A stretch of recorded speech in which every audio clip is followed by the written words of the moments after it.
can we see the front of the suit, Bob? The front of the suit right here, sir. Yes, sir. And just chin down just a little, sir. Oh, it's a great fun. I love playing him. Well, I love playing him as a dad because I relate to his earnest love of his family and also the quandary he's always in, which he can't make everyone happy. And then I love doing the fights because I, like every guy, wish I could do that. Sharon, Bob, Sharon, same time. Bob, Sharon, this way, guys, Bob! Great, just the greatest. I mean, I've been working with the best actors in the world for the last 12 years. Bryan Cranston, Ray Seahorn, and Sharon Stone is top level stuff. Sometimes I read stories of crazy sets and people being difficult, and I haven't ever had that. But I don't know. Maybe I should quit while I'm ahead. But Sharon brought it. She's a total pro. All three of you to your left. Hi. And guys, all three of you on the left side, Yeah, and I'm gonna. Yeah. Are you going to take a break? I am. I'm going to take a break with my family, even though the kids are growing up. Yeah, making some memories. Yeah. Sharon, can we see the front of the outfit this way, please? Look to your left, look to your left, Sharon! To your left, to your left! And Miss Stone right here, please.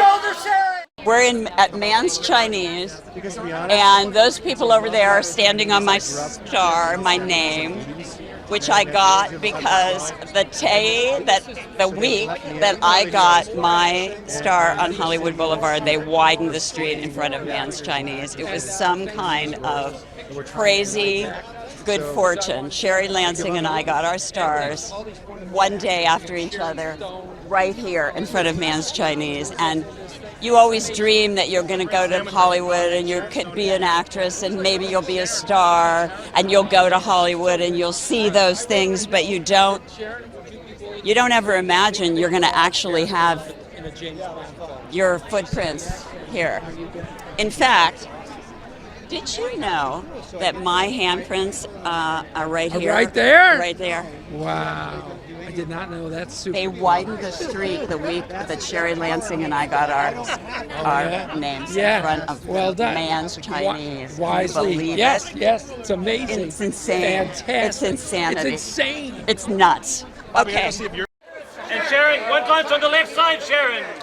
Sharon, straight ahead, beautiful. Sharon, just with the... Oh my God. The day that I arrived, set was like 45 minutes away.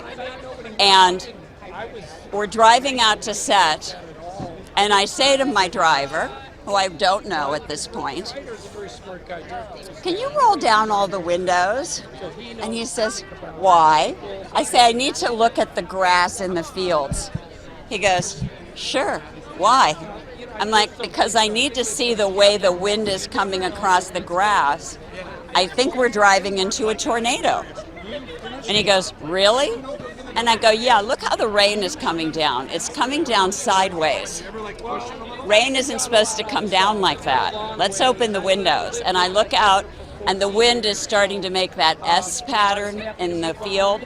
Now, where I'm from, you immediately know, that's tornado, right? We walk in the building, I start giving orders, I make everybody go in the locker rooms because we're in a public facility. I walk outside with our producer and the tornado comes right by us. I mean from here to the building across the street. And we're just standing there watching the tornado come by us. And that was the day I arrived at work, before I went to work. That's how the movie started, for me. Straight ahead right here, please. Miss Nielsen right here. And Connie, one up top, please. One up top. Connie, right Connie, here. that big top. smile, Connie. Connie, over the shoulder! Connie, can we see the front? We were so laid back and everything was very natural. It just felt very natural. Even when I started doing Nobody Won, the producers already told me, look, we really want to develop this character. We know that there's this incredible relationship, between her and Hutch, Bob's character. and we really want to, explore that story. And even back when we were shooting number 1, we were starting to develop some of the storylines about what that was, and so we're excited to start unpacking more of it for you guys. Yeah. And guys, together right here, their smiles, RZA. We're celebrating the release and the world premiere of Nobody Part 2. The beautiful thing about it is that Nobody 1 came out during the pandemic and we didn't get a chance to kind of party with the people. But this one, we're here at the famous Chinese Theatre, and we're going to party with the people tonight. Oh man, it was fun. I mean, this one was shot up in Winnipeg. So good isolation. Winnipeg has its own rhythm, you know what I mean? But we had a good time, and I had a chance to hang out a couple of weeks up there with the boys, and 87 North kicked some ass. Bob and Christopher getting the family back together. It was just love. Dedicated, focused. His talent speaks for itself, and he's fun. I mean, Bob has that history as a comedian, so his timing is impeccable, and he's very witty with it.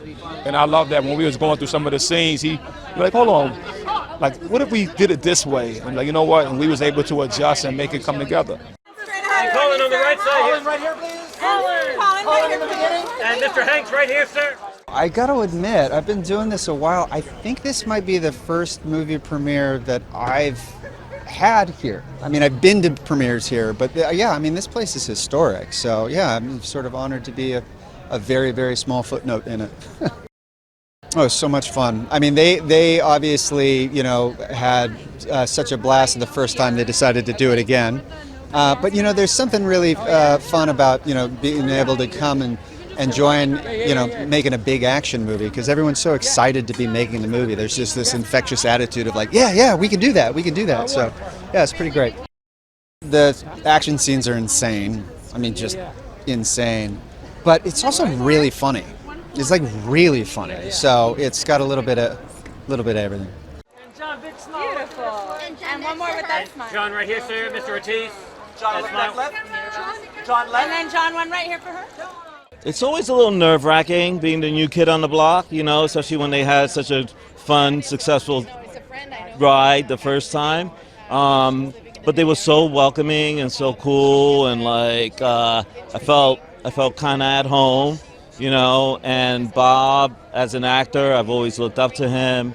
I'm a huge fan of his. Like really, he's just like the real deal.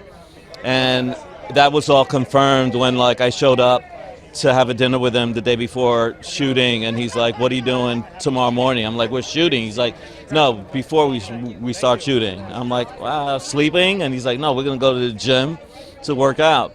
And so I'm like, well, all right, this guy's serious. This guy's really, and every day he would work out before shooting, and he's in a lot of this movie. There's a reason why his name is above the title, So I just was yeah, it just gives you a marker to aspire to when you're there, and we all need that inspiration from time to time, So I was really grateful for the opportunity. We need this. We need to be together. We need to be in person. We need to experience things and feelings in a way that doing a movie and doing theater and making music requires.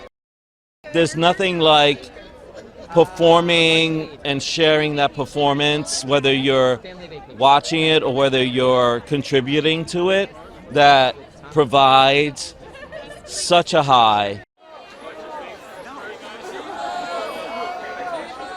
It's that hit from Charlie and the Chocolate Factory. That's how I feel, So but in all seriousness, it feels surreal. I said probably about almost more than 20 years ago, I actually saw a premiere here, which is a great film called 30 Days of Night, a horror film. And so to have my film premiering in the same cinema, it's a weird feeling that I can't describe, And I'm grateful for it. Right here, sir. That smile. Right here, please. Straight ahead. Right in front of you. Right here, please. And Sir? one more time, sir. Right here.